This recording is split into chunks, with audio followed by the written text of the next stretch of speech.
fine. Add whatever you want.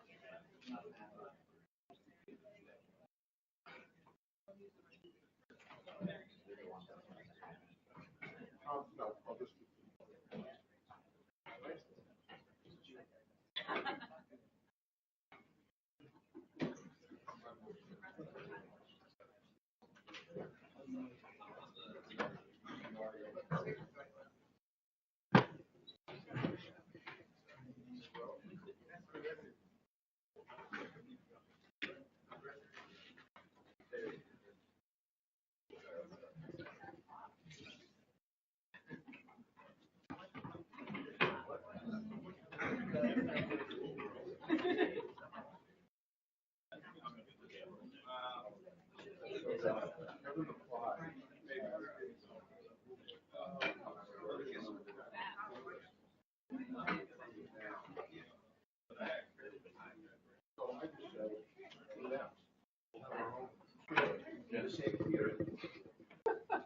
So we're renting the theater where the film festival is like 2 days after the film festival ends.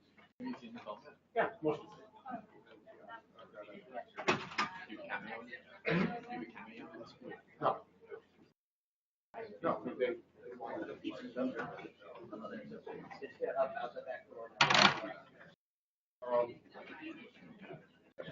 So. Yeah.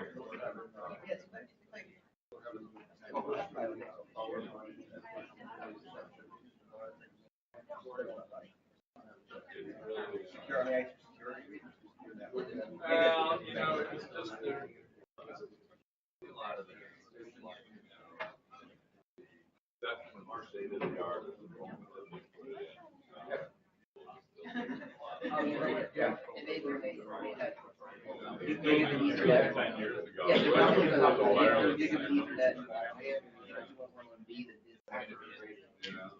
I see a lot of that with houses.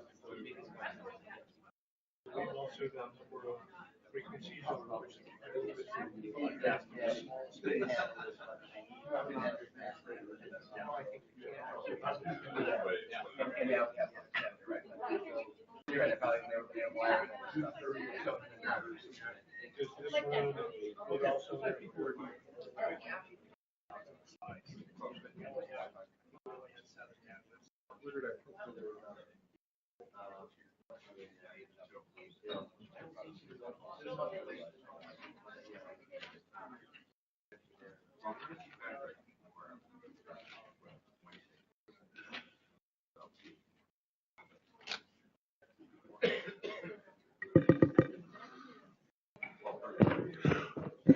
Well, good afternoon, folks, and thanks so much for coming. It's really a pleasure to have Brad Malin here with us today. He is the Vice Chair for Research in the Department of Biomedical Informatics at Vanderbilt University and is the Director of the Health Information Privacy Laboratory, also at Vanderbilt. I will give a very brief introduction. Basically to say that prior to going to Vanderbilt, where he's been for 9 years, Brad was at Carnegie Mellon University, where he received his PhD and undertook a very, very interesting trajectory of learning experiences. In fact, based on a conversation I had with him over dinner last night, I think he studied more topics, more separate topics than anybody I have ever known in the course of their higher education. I think what we're going to hear today is how Brad has put all of this together in the work he does. So, Brad, thank you so much for coming, and we're all looking forward to your presentation. All right. How's everybody doing? Good. Oh, okay. So the talk's not about lunch, but if you need to be reminded about it. So this was the talk that you all came to hear. This is the long title that I gave, Learning to Love De-Identification in Biomedical Research. But de-identification is a really big, ugly word that I just find confuses people. So I just like to say that this is a talk about how I love privacy. But where all of this begins, and what we're going to talk about today with respect to de-identification, this all dates back to this notion of a quasi-identifier. And quasi-identifiers are these things that you can use to distinguish an individual and track them across time and space. And I call this the quasi-identifier conundrum because the quasi-identifier conundrum brought us HIPAA as it currently stands today, which is going to be an important thing to talk about. So mid-90s, you basically have Hillary Clinton trying to renovate healthcare or reinvigorate the way healthcare worked, right? You have Obamacare now, you had Gingrich Care as it was coming along, and before then you had Hillary Care. And Hillary goes around to all the states and she says, look, everything's costing a variable amount. We've got really crazy, strange patient outcomes. We just don't know what works. So she goes to the states and she says, what type of information do you need to make better decisions? And they said, we need demographics, and we need what happened to the patient and what was paid. We just need to know this information. And so here's an example of the types of things that you would get. And unfortunately, it was then shown that this type of information could be used to identify people. And the most impressive of all of them was the re-identification of Governor William Weld, who was accepting a honorary degree at a college and ended up collapsing on stage. And nobody knew what happened to him. He ended up being admitted to Massachusetts General Hospital. It was a big amount of secrecy. And then this enterprising graduate student at MIT said, hey, I bet he shows up in the hospital discharge databases that we've now created to do policy analysis. And moreover, we've got other types of publicly available data, like voter registration lists. And so LaTanya Sweeney, who, full disclosure, was my dissertation advisor, she goes off and she purchases the voter list from the city of Cambridge for about 20 bucks. She cross-references it with the state's hospital discharge data, which was free at the time.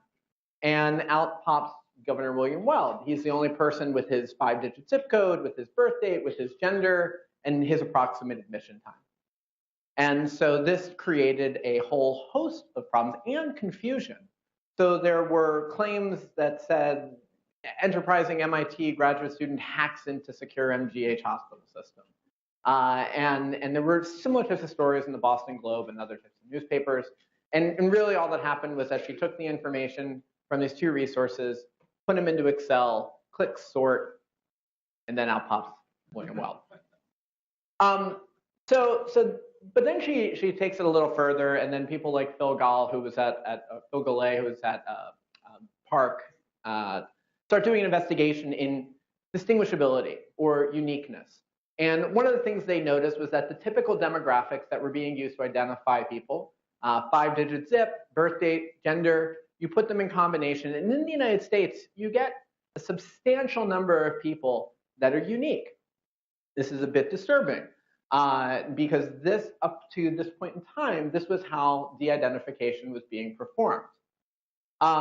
This type of investigation kind of just set the world on fire. So the initial re-identification of Weld is 97 approximately. Golle does some extensions to this work in 2006. And then for lack of a better word, the S hit the fan at the end of 2006. Does everybody remember America Online? Right? I'm not going to make the sounds. But a bunch of information scientists at AOL thought that they were going to do the world a service, and that they were going to take search query data. And at the time, in the early 2000s, AOL was still like this huge provider. They had massive coverage over the United States.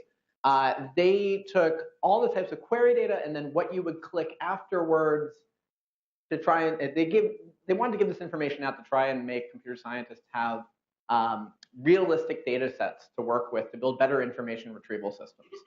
And so they took 650,000 individuals. They took 20 million queries over a 3-month period.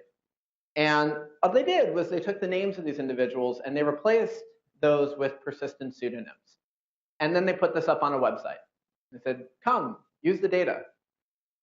So let me give you an example of where this goes wrong. This is user 4417749. This person issued hundreds of queries over the 3-month period. They would ask questions like numb fingers, 60 single men, a name that appears to be Arnold, a dog that urinates on everything, hand tremors. Looks like there's some locational information with respect to Georgia. See things with like dry mouth, nicotine effect, bipolar. And while I'm talking, what pops up there at the top? So these two guys, these two investigative journalists at New York Times, were clued into this data that was put online, and they said, you know, we think we can find who these people are. So they took this data, they started calling around, and lo and behold, they came across Thelma Arnold. And they asked, they said, are these your queries? And also, do you have a dog? And she said, yeah, I have Dudley. And they're like, does he urinate on everything? She's like, yeah, kind of. And so what happened was they ended up getting the confirmation that this was her information.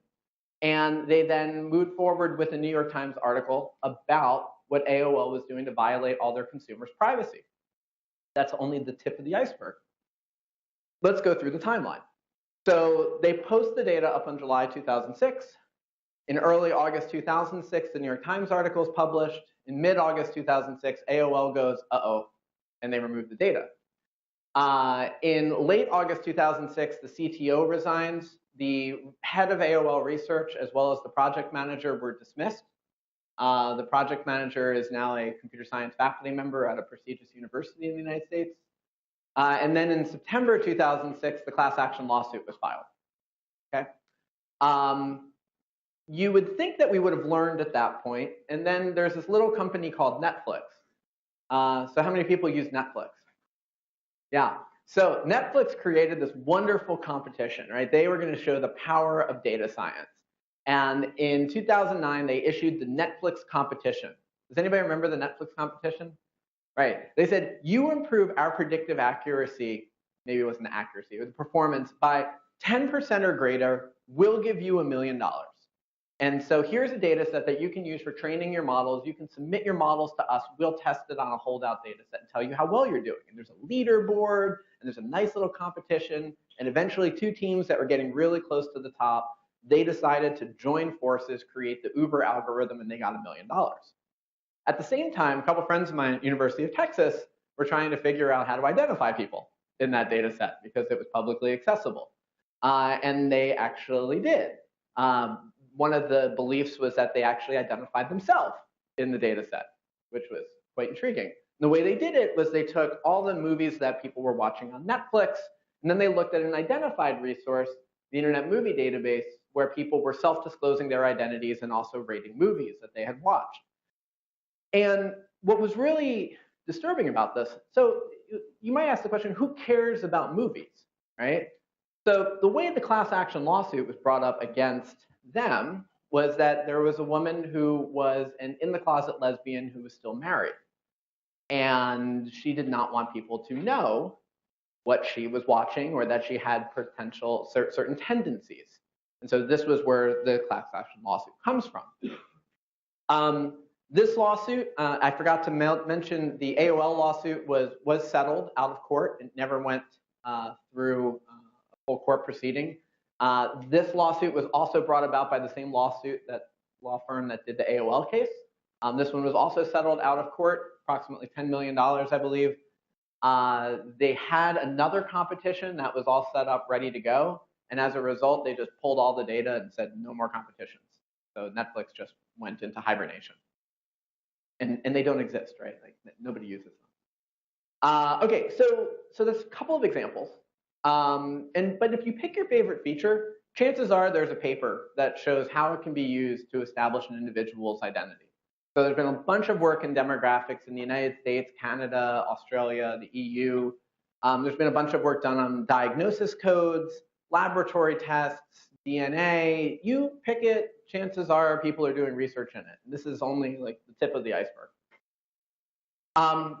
This led us to the point where both on the computer science side and on the medical side, there were a series of publications around 2010, 2011 that basically said, look, everything's identifiable all the time. Doesn't matter what you do, you're going to be able to track somebody. You can stick your finger in the dam, but the water's coming.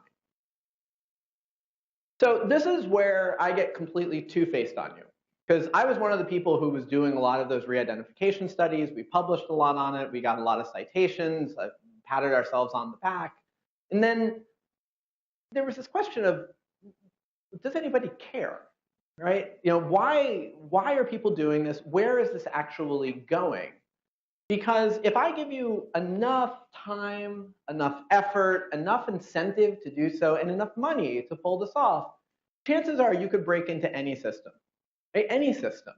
Even if the system's like encrypted with the most fancy schmancy crypto system you could put in place, I could wait long enough until I run through enough simulations to try to figure out what something is. And I'm eventually going to pop out the answer. I might wait 1 million to 1 billion years, but I can get there. Which implies that you should be able to measure what's actually going on in terms of the amount of protection that you're putting into the system, because no system ends up being perfectly secure or private. So where we have been trying to push the field over the last couple of years has been to get people to recognize that there's a massive difference between what is possible in terms of demonstrating that there's a crack in the system and what is possible in terms of how you actually go about realizing that and putting that into a manner that actually leads to harm in the system. And these are completely different situations. One is a necessary condition for the other, but the inverse is not true. So this all began with a systematic survey. You know, that's really, you know, that's the sexy way of doing research, right? You start with a systematic survey. So we started taking a look at all of the re-identification studies that people had committed and had been known public. We particularly looked at health data. And at the time we put out this study, there had been 14 published attacks on health data for re-identification purposes. Of these, 11 of them were committed by academicians who were just demonstrating what was possible, right? There was just, you could get a publication out of this.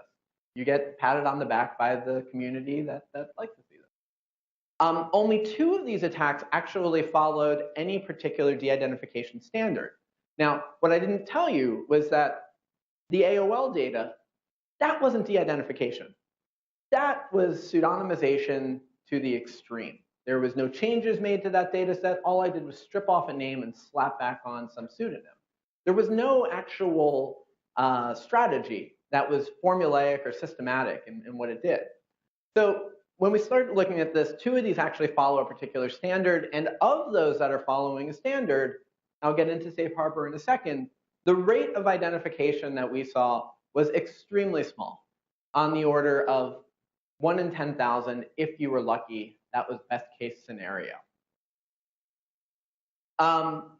So just as we were doing that study, there was a project that was funded by the Office of the National Coordinator for Health IT. They issued a challenge, and they said, here's 15,000 individuals who are self-identified minority in North Carolina. They've been subject to safe harbor, which is a HIPAA standard for de-identification. And then they gave a couple $1 million to an investigative team up at the University of Chicago, very famous guys in this area. And they said, go figure out who these people are. And so they went and they tried as hard as they could to identify these people. And they ended up identifying 2 of them, 2 out of 15,000. Moreover, they couldn't tell you which out of the 15,000 they actually identified, because they tried to identify all 15,000. They pitched their answers back over to ONC, and ONC said, yeah, you got 2 of them.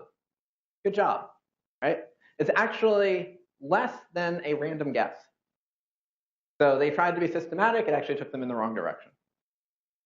Okay, so to really understand what it is that we're talking about in terms of how you measure risk and how does this relate to the status of a de-identified data set, you have to understand what de-identification is and how it's actually defined. One thing I wanted to point out is that the United States is not the only place that is doing de-identification. So I'll just give a little bit of a shout out over to the European Union. This notion of de-identification or depersonalization was put into the EU Data Protection Directive back in the 90s. It was an artifact of other regulation that they had in place back in the 80s. They've been doing data sharing for a long time in this regard. What was different between what we've done in the United States and in other countries is that we actually gave a proscriptive model for how you do de-identification. And in HIPAA, it basically says that this is information that does not identify an individual, and there's no reasonable basis.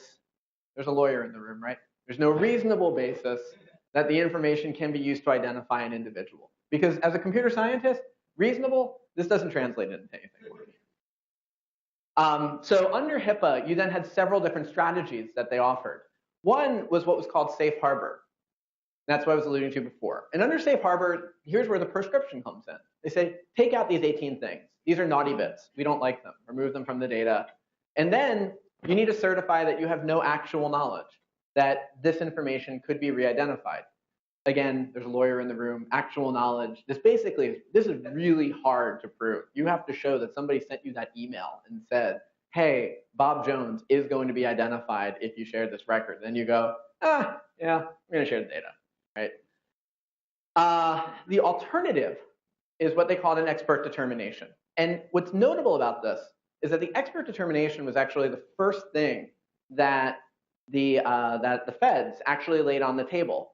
And under this, they said, look, go find somebody who can apply statistical or scientific principles to show it's a really small risk that somebody could identify somebody. And it's conditioned. You can look at who the anticipated recipient is. Okay? So that's a conditioned analysis. When the feds laid this on the table, and they gave it out to the biomedical community, and they said, look, this is how we're going to recommend de-identification. They basically were asked the question, who are the experts that we're supposed to go talk to? And the feds said, you guys are the experts. And then they said, biostatisticians, are you experts? They said, no, we're not experts. Informaticians, are you experts? No, we're not experts. So they go back to the feds and they say, there are no experts. So the feds say, remove 18 things. And so that's where this alternative came from. So they said, you don't know how to do statistics? Go and remove things, and we're going to give you a clean bill. So why does this matter for research? All right, the NIH, they fund some research in the country. 2003, they come out with their final data sharing policy. They said, look, we give you at least $500,000 in any year of your study, then you need to come up with a data sharing plan. If you can't come up with a data sharing plan, or you can't share data, you need to tell us before you get your grant. And we are going to take that into account when we do your review. I'm not going to call this the NIH extortion model of data sharing, but it kind of is. So over the years after 2003, they said, in 2014, they said, we don't care how much money we give you. If you're doing anything with genetics, right, you're going to share data. Now, what was notable about both of these policies, and there were a whole bunch of other policies along the way, was that when you share data, you must share it in a way that is non-identifying. And at this point, you have to ask the question, so what is identifiable according to the NIH? And so you ask the NIH, what's identifiable? And the NIH says, that's not our problem. Go look at HIPAA. So now you can see why we're coming from this notion of safe harbor, expert determination, because the NIH doesn't want to draw any lines in the sand. They just want to go back and tell you, go do what we do on the healthcare side. So now they've inexplicably linked these two communities.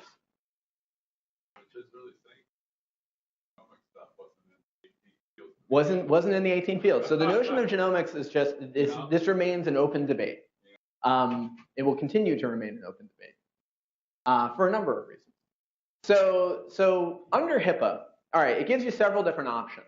First of all, you need to recognize that this notion of de-identification is a protective barrier that gets put in place, but we are permitted to look at fully identified medical records without patient consent. You can get waivers of consent from institutional review boards because they deem that there are appropriate protections from the institution that are set in place. You just have to show that the risk is minimal to the individual, as well as that it's impracticable to go back to the patient to get that consent. If you can't do that, then you have an option of doing the limited data set. And the limited data set says, go remove 16 things, not 18 things, 16 things, and then go get the recipient to sign a contract, which is quite Faustian in nature. Right? You basically sign this contract, signed in blood, you agree not to misuse any of the data, and that you can then use it for whatever purpose you specify, but don't violate that. A lot of people didn't like this, and so when they go to share data under HIPAA, they go the de-identified route, which is kind of like a get-out-of-jail-free card, because if you de-identify, you are no longer subject to the regulation, which is really quite weird, because there is no regulation that actually covers this data at this point. So you take the data out of the health community, you take it out of the system, you share it, unless you have a contract in place, and de-identified data does not require having a contract, you're kind of playing with fire at this point. You're really just tempting. Okay, so here's where the prescription comes in. The HIPAA limited data set has these 16 identifiers. They kind of fall into this space. Things like names and patient names. Doctor names, sorry, they're not covered. Unique numbers like social security number, medical record numbers, anything around the internet, and biometrics.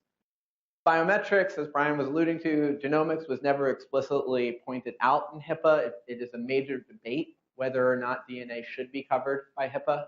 The general ruling from the Office for Civil Rights at the moment is that it's not. There is a movement to have that changed, but no guarantee. So Safe Harbor was an extension of the limited data set model. And it said, what did Sweeney do when she re-identified the governor? She used dates. So you can't have dates. You can get things about a year. You wouldn't be able to get any elderly individuals, because if you look at the distribution of our population, get above 89, it starts to drop off the cliff. Geocodes. She used 5-digit zip code. You can't have a 5-digit zip code. You can have a 3-digit zip code. But if there was less than 20,000 people, then you had to group all those codes together. Little caveat. This is where some really funky things can happen. State of Tennessee, there's only one zip code, one 3-digit zip code that actually satisfies this criteria. So you share a data set with that 3-digit zip code suppressed, but everybody else has their 3-digit zip code disclosed, and you tell me what state the individual came from, you have an inferential disclosure. The state of Tennessee has actually been doing that for the last 15 years. So they've actually been in violation of this policy. There's a catch-all, which is you have any other unique number, characteristic, or code, you're not supposed to disclose this. Okay? This was really meant to be like barcodes, clinical trial numbers, things that they didn't explicitly prescribe. Okay, so what we do at Vanderbilt. So when I went to Vanderbilt, we built a very large de-identified electronic medical record system. So we took the entire system and de-identified it for research purposes. It was one of the reasons why I went there.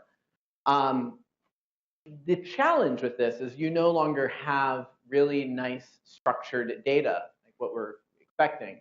The majority of data in the medical record is natural language, about 70% of it. And you've got things like this. So you've got a 61-year-old person treated by Dr. White. Now, Vanderbilt did not want to have their provider names disclosed in the system as well. So you would then apply some type of natural language processing. So we developed a bunch of natural language processing strategies. And you try and find all the little bits of identifiers and try and suck them out of the system. And when you do so, you can be pretty good. Every once in a while, you may leave something in place that might look like, for instance, in this case, a ratio as opposed to a date. There's a little bit of ambiguity there. And so as I was getting there, the approach to doing this was all rules-based systems. You would have a bunch of dictionaries, a bunch of regex. You would have some whitelist rules, blacklist rules. And at Vanderbilt, it was shown to be pretty good at doing this, and that the recall, in terms of the identifiers that you pick up, you get about 99.9% of them. They were really good at removing these things from the system. Right? This was a system initially purchased from University of Pittsburgh. It was a spinoff from the University of Pittsburgh, originally designed to work with pathology reports. When we tried to build it out to work with other types of reports, we crashed their system repeatedly. It took months of engineering to get pre-processing and post-processing to get this to actually function in our environment, and it was a non-trivial cost. which really made me upset. And it also really didn't translate to other places. A lot of places said, what did you do at Vanderbilt for de-identification, and can we do it? And we said, we went and licensed this product called DID, and it was on the order of 6 figures. And if you want to replicate that, you have to go make that investment. A lot of places did not want to do that investment. So we started looking at more scalable techniques and started working on machine learning strategies, because that was my background. And we started playing around with a bunch of different techniques for grammar analysis, and we end up working mostly with conditional random field technology. This ended up leading to a software product that we developed, which was called MIST. On the right, I developed it with several researchers at the MITRE Corporation. We open sourced it, we made it publicly accessible. At the same time, a friend of mine at Emory was developing another tool called HIDE. Serendipitously, we were both working with CRFs. We were both working with similar strategies for doing de-identification. So these two products came onto the market at this time. The way in which we apply machine learning, the hardest part for us is actually getting training data. So we needed to have a way of segmenting a clinical note and letting somebody annotate that note for us. And so we created an interface that, not the prettiest thing in the world, but it works, right? So we sit people down, we get them to annotate the documents for us. We create a semi-gold standard data set because nobody ever completely agrees with each other on what's an identifier. It's always been fun. And there's a lot that goes on underneath the hood.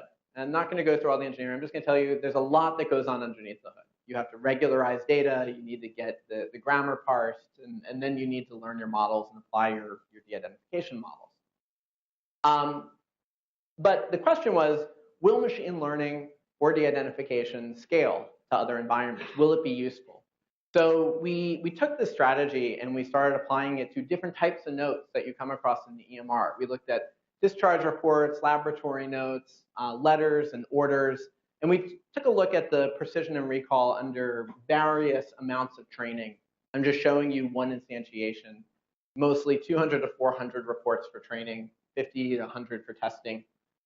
Okay, recall, around 95% to 99%, depending on which documents you're looking at, and the precision.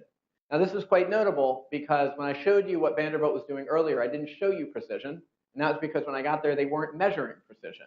So they didn't know how much medical information they were actually throwing out of the report.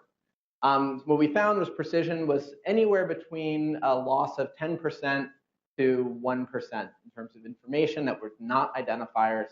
And we're doing pretty good just by doing straight machine learning, no dictionaries or anything in terms of the detection and removal of identifiers. However, you should recognize that there's some biases here. We were doing much better with names than street addresses. And I look at Dave Hanauer about this because everybody has different experiences. Everybody ends up with a different result.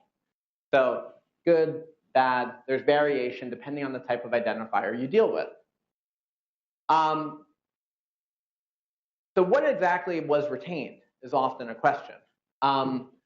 So a group up at Cincinnati Children's Hospital took this model. They applied it on 3,500 clinical notes, 22 different types of notes. It was kind of like a mixture. And they were looking at, could we find medications? Just mentions of medications and total amounts of drug that was dispensed. And if you looked at their original system in terms of how well they would do, the precision was around 96, the recall was around 89, they had an F measure, balanced F measure around 92.5. Okay, when you did the de-identification, for the most part, it did exactly the same, right? You retained all of the medication information that you were interested in. In some instances, you actually did better at finding the medication instances in there. And this is something that we've noticed in other systems in that when you go out and do a filtering of the identifiers, sometimes it actually does work as a noise dampening strategy. And so that when you actually go to do any type of natural language processing on top of that, you can do a better job of detection of what you're interested in. Okay, so we're slowly getting there in terms of how do you spin this type of de-identification strategy out. But you do end up with all these leaks, as I was alluding to. So how do you go to an institutional review board and say, look, this is still de-identified data? This is a very difficult thing for an institutional review board to reason about. So we also have inferential disclosures, such as there's semantics. You could end up having a statement in there that says the senator's wife. You could also say something like the professional football quarterback who had a psychological break and walked over to his next door neighbor's house with a gun in his hand and threatened him. There's no explicit identifier in that. And yet that's the types of things that you can come across. So we made a policy. The policy that was set in place was, this is not completely de-identified data. This would require a use agreement that would be set in place. So more recently, we said, if you were to try and make the system a bit more robust to these types of problems, could you try and play around with steganographic tricks? So when you redact something, the things that are left over, they stick out like sore thumbs, right? You can see right there, the name Lynn is just going to jump out at you because you can read it. So we said, why can't we just take what we removed and then replace it with something that looks real? It's like, okay, well, are you falsifying the data? Maybe, but you might also be making it a lot more difficult for somebody to crack the data because they can't see what's real and what's fake. And so that's a hypothesis that we had. So we started doing research with the Group Health Institute, Group Health Research Institute up in Washington. And we took a look at how well individuals could recognize specific identifiers in the context of this fake stuff, right? So we would take names, for instance. We had 35 initial instances. We had 3 residuals. Now, we dumbed down our system in order to get to 6 residuals. So if somebody guessed at random, we would expect them to find 17% instances claimed to be real. When we went to the first person and we asked them, we said, what do you think is real? We had a big lesson in how to do this type of research because they didn't feel comfortable assessing anything. They said, I don't know. So we started forcing people to give us answers.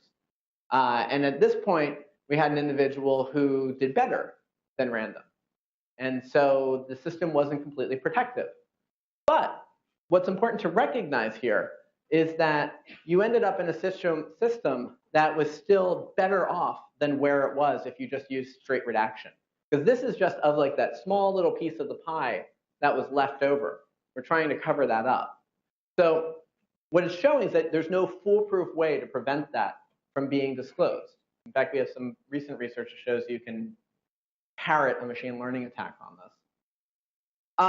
Okay, so this is the notion of de-identification. I'm just giving you an introduction into, if you're going to apply it on non-standard data, you have quantifiable measures now. You can start to look at precision. You can start to look at recall. You can say, how well is this doing in terms of giving people the ability to move forward with an attack? All right, so that's if you're going to put safe harbor into practice. That's what we did back at my institution.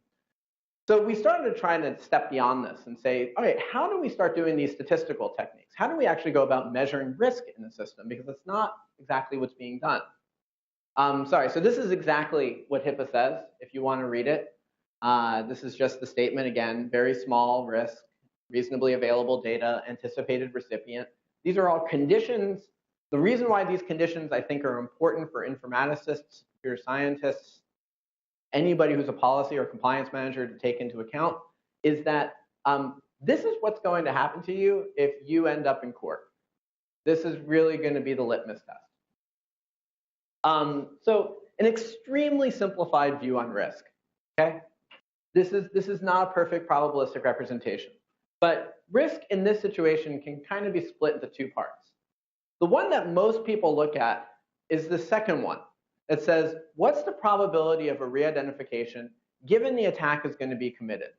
You bring somebody to the data and you say, hammer on the data and go try and find somebody. All right? At that point, you have to do what I just shown you. You want to measure the uniqueness of the data. You want to measure its replicability, its availability. But then you have to ask the first question, which is, who's going to get to that point? So what's the probability that somebody's even going to issue an attack to begin with? And there's all sorts of deterrents that we put in place here. This is where you get your use agreements. You can force people to pay for access to the data. You can tell them that I'm going to put some pressure on you because I'm going to audit you. And if you do something wrong, I'm going to fire you, and nobody's ever going to hire you again. You can have all sorts of pressures that you set in place. So here's an example. You could say, I have a drug dose. It may be unique, but it's not necessarily accessible to the public in any known resource. So there may be one person in the world who may know that this drug record corresponds to a particular individual. So when you do this, you say, so that's what I was alluding to. You want to know how distinguishable this feature is. You want to know how replicable it is across resources. And you want to know the availability of those resources. At the same time, what we're dealing with here is you've got adversaries who have limited amounts of knowledge on their hands.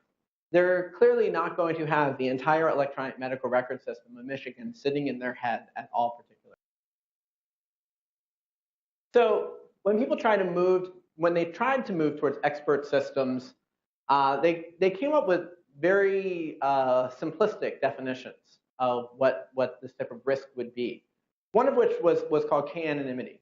And k-anonymity said take a record and then ambiguate it. Remove some things or change some things and just make sure that every record corresponds to at least k-1 other records in what you shared. Basically, you've made an equivalence group. Okay? Little equivalence groups all over the place. You would normally do this with respect to features that you're familiar with could be exploited, like demographics. And several studies showed that when biostatisticians received such data, they kind of wanted everything manipulated in the same way. You don't want 12-year-old to 16-year-old males versus 14-year-old to 18-year-old females, which a bunch of methods in the computer science literature were proposing. But there's a real big disconnect if you're going to do measurements on this. So here's a typical hierarchy in terms of how you would represent an age, for example. Okay? So 5-year bins as we're going up. So we've got individual years, 5-year bins, 10-year bins, 20-year bins, and then we'll report you at anything. So if you try to compare that type of a strategy to Safe Harbor, you get a really, really weird hierarchy on your hands. Because Safe Harbor says anything above 89, that's where the problem is. So anything up to 89, you're totally good. Everything else, you now have to start worrying about. So it creates a really strange hierarchy. So what's actually the risk associated with sharing data in Safe Harbor format? This is where we're going to do a translation of this type of a space, the syntax, into an empirical semantic. Okay, so to do so, everybody follow me so far? Any questions? Did I put you all to sleep yet? All right. So I want to take a step beyond this notion of uniqueness, saying that an individual is unique in a group.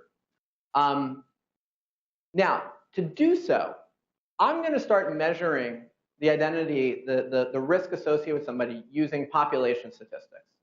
And when you do so, you are a little limited in what you can do. So the Census Bureau, for instance, will take data and they'll report it by zip code and birth year. And so you might have you have this aggregation across these places, right? And I'm going to try and disaggregate it so that I can give you an estimate of how many people there are broken down by birth date and zip code, and we might do this for other features as well, like gender. Okay, so we're going to do this distribution. We're going to do a breakdown.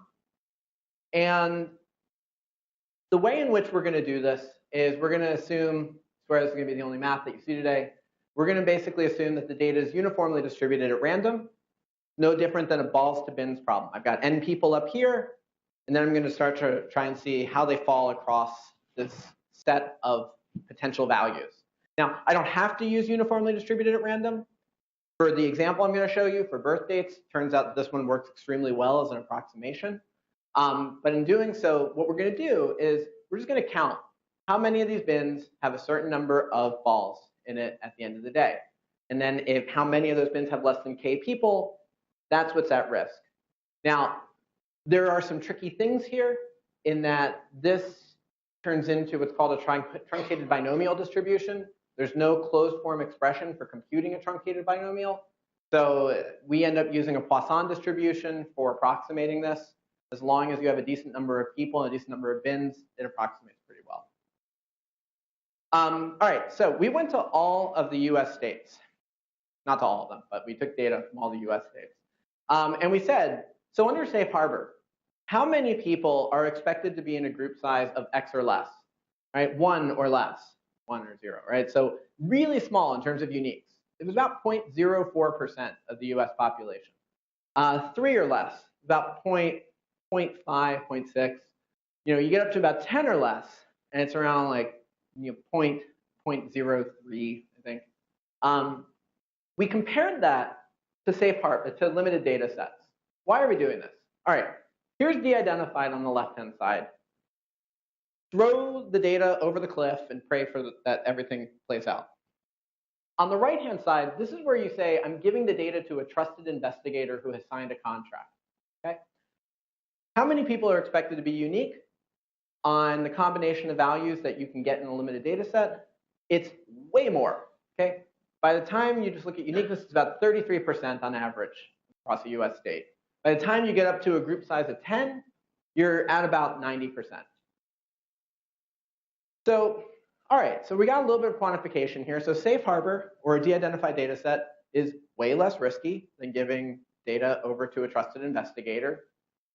So now you have to measure, so what exactly is this risk going to be? So when you throw the word risk on the table, this means something different to everybody. So we have to come up with some agreed standards here. I'm going to go with a couple that were introduced by Colette Elamam. To do so, I'm just going to look at the difference between a sample and a population. So these small f's, these will be the individuals in a sample. The big F's, this will be the population group from which they came. So imagine this is like 20-year-old Asians. This small f is the number of 20-year-old Asians that you see in your hospital. F2, this might be the number of 21-year-old Asians that you see in your hospital. Right? So these are little groups that we're interested in. And they're drawn from a broader population. Right? So that population is all the people who lived in the region, but had the same demographics, but you may not have seen at your hospital. So it's a superset of what you've seen. Okay, so a couple risk definitions that we see both in the literature and playing out in courts. Number one is what's called a prosecutor risk. The prosecutor risk says, go look at your data set and go look at the smallest group size. And that's your risk. So in other words, you got somebody who is unique on a certain number of features. Your risk is 1, because it's one person that's putting you at risk, because they can be exploited. The journalist risk is actually what happened in the AOL case.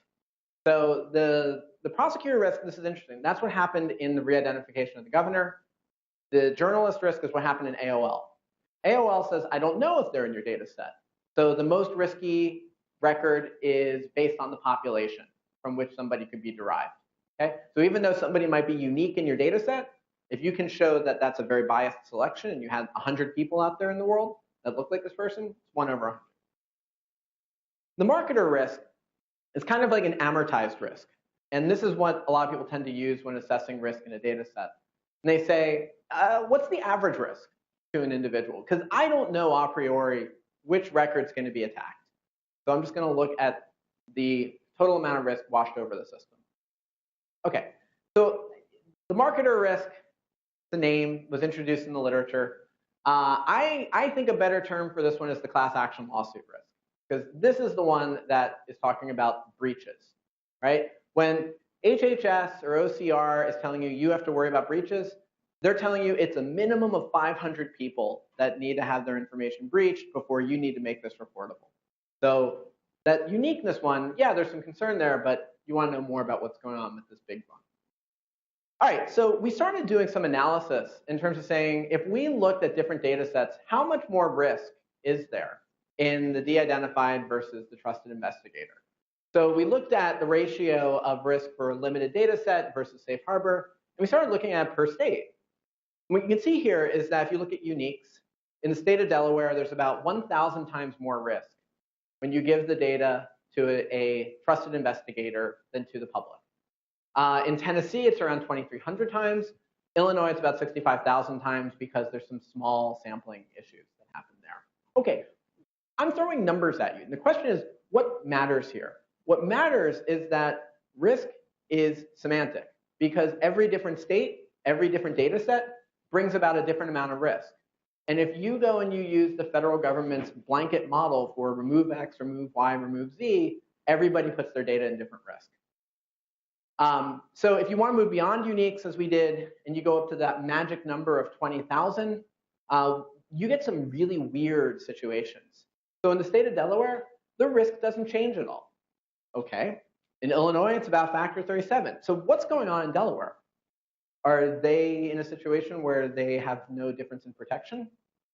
Just a number at this point. Okay, so I've just shown you that there's a way of measuring this, how much more risk you're incurring in the system. But the central dogma here is that that was just measuring uniqueness. You actually have to commit the exploit. To commit the exploit, you need a way of linking your de-identified to an identified record. You actually need to get across that bridge. Right? We've seen some ways in which you can do it. To what extent will somebody actually do it? So how would you use demographics? That was the question we asked. All sorts of registries out there, birth registries, death registries, marriage registries, professional registries. We went back to voter registration lists because if you look at the CS literature, this is what people claim all the time is going to put you in trouble. So we went to every voter commission across the United States. We asked them, what's in your voter registration databases? Who's allowed to have access to it? How much does it cost? So here's an example. Here's 5 different states. These are all members of a consortia that I help run. This is the type of data and the costs and who's allowed to have access to it.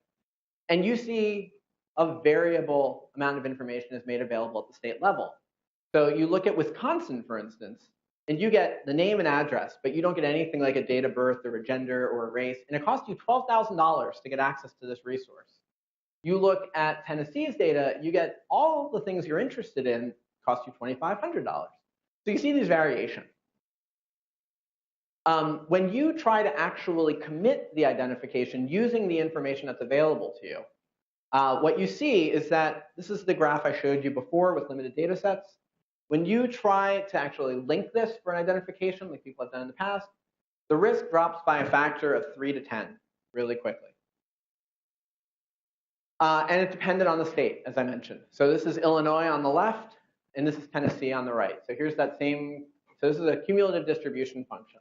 Basically shows you that people who are in a relatively small group, they stay pretty small.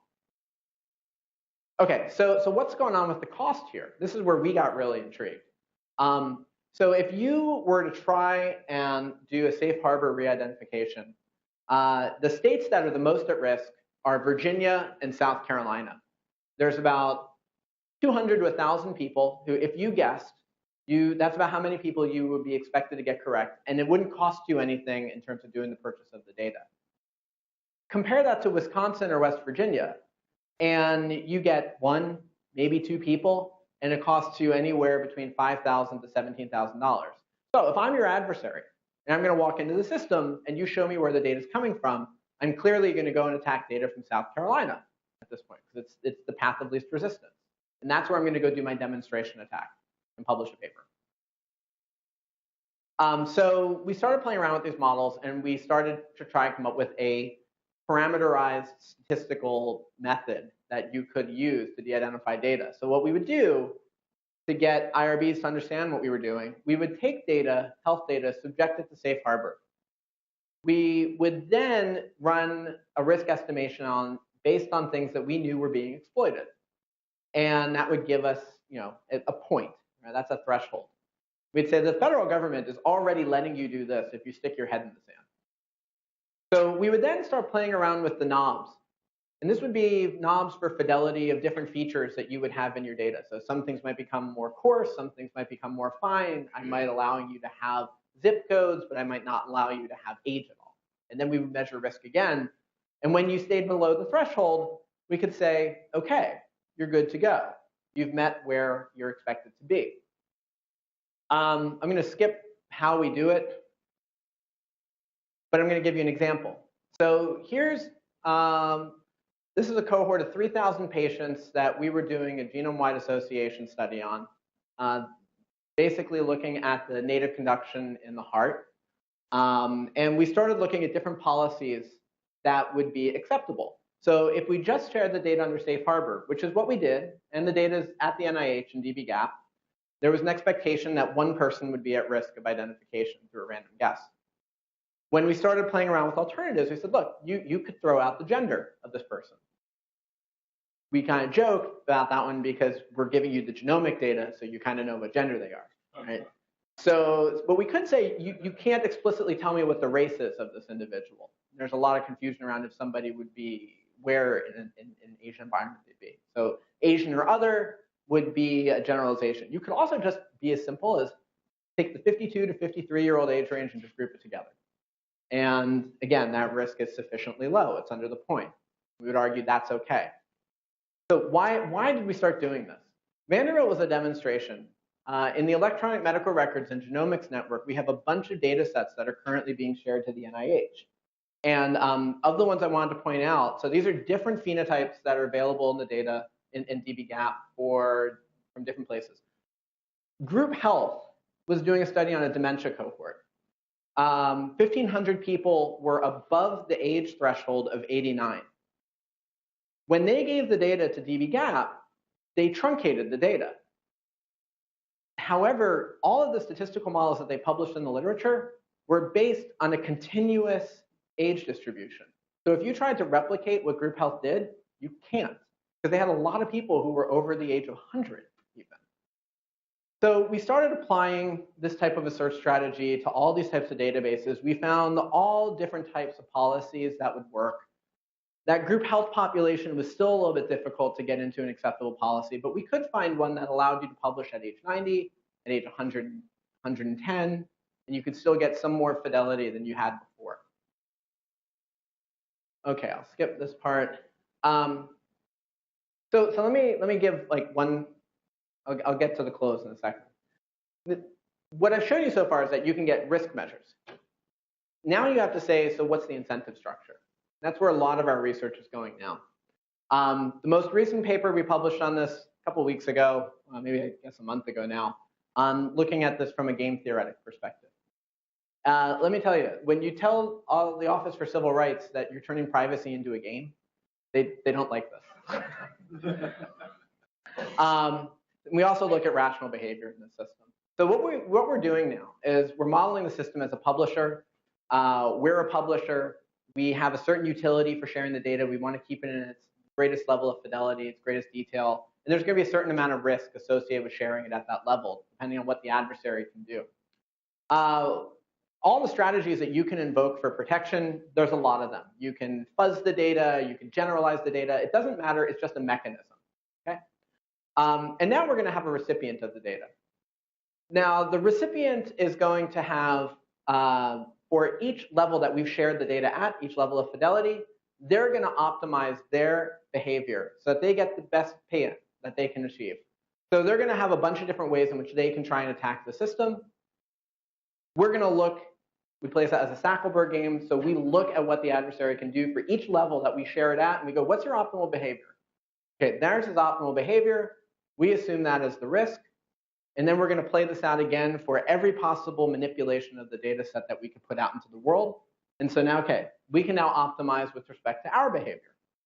So we say, okay, here's the one that gives us the best risk-utility trade-off. And we can show that this is Pareto optimal. All right, so that's how we're going to set the system. We played this out with real. We didn't look at actual re-identifications. We parameterized the system with data, with numbers, or monetary payments, in accordance with how much you're expected to lose. So if there's a breach, the expected amount that you pay out ends up being around $300. The amount that you usually get for sharing data is around $1,200. And we pulled that number from how much money you get from NIH grants, and then we amortize that by how many records are actually put out into the world. So it was a very gross estimate of how much data was worth. We played it out under what would be re-identifiable, what features. Now, 3 different things here that I'm showing here. The one that's really notable for us is this green one. And this one is called the safe harbor no attack. In other words, you can have a system in which the data is no different than the safe harbor style, if you want to communicate that to your IRB. But you can show that the incentive structure is such that your adversary will always end up in a negative payout situation, such that they never choose to attack. So you push data out into the world, you will get benefit from putting the data out into the world, and assuming rational behavior, not everybody's rational, then you're going to end up being protected. All right, I'm running out of time, so I'm not going to go through all that. Okay, so to the end. One thing you have to recognize, de-identification, it's not a panacea. There always is a risk of re-identification. Always, there's no matter what you do, you can't get rid of this. The risks, these, however, exist in many different settings. The example I'd like to give about this is that you're basically introducing a hazard into the system by putting some data out there. This is very similar to just putting a little bit of pollution out into the world. So how much of that are you allowed to have out there to the point where it's considered acceptable? What are the acceptable thresholds? That can only be given through policy.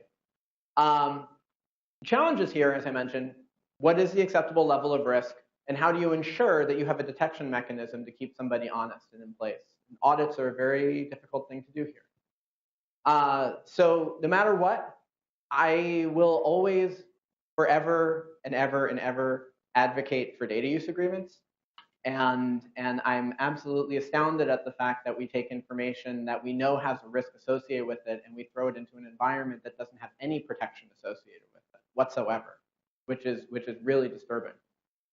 And so at the end, you've got a risk that's going to be proportional to your anticipated recipient. And this is really important, because right now people say de-identification, and then they just assume they can give it to anybody. It's de-identified data. It's the same risk. But I guarantee that when the IRB looks at you as an investigator, they trust you way more than they trust the guy who's at Optum. So skip all that, and I'll jump to the end. So that's some parting thoughts for you to think about with de-identification. I'm really lucky because I get to do a lot of the work that I do in the context of the eMERGE network. So you really get to do real-world tests in about 15 different medical centers and all their data. They're really nice to let me come in there and do it. And the NIH and the NSF give us a decent amount of funding for doing so. So I thank them. So I will stop. I left a minute or two for questions, and I'll pause there.